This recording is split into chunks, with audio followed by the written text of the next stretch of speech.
From Aesop's Fables, The Cat, the Cock, and the Young Mouse.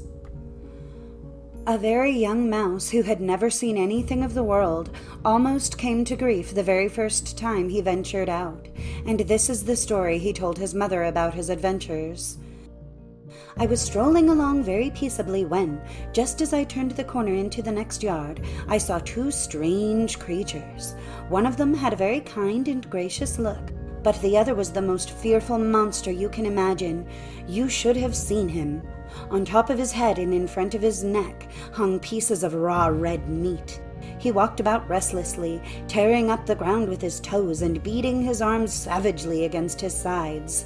The moment he caught sight of me, he opened his pointed mouth as if to swallow me, and then he let out a piercing roar that frightened me almost to death. Can you guess who it was that our young mouse was trying to describe to his mother? It was nobody but the barnyard cock, and the first one the little mouse had ever seen.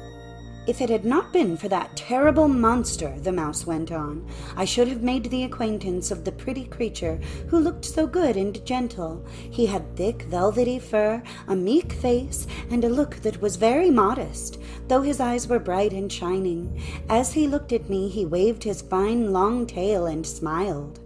I am sure he was just about to speak to me when the monster I have told you about let out a screaming yell, and I ran for my life.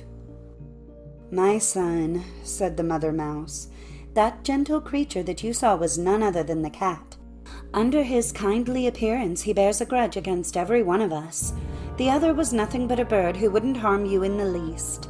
As for the cat, he eats us. So be thankful, my child, that you escaped with your life, and, as long as you live, never judge people by their looks."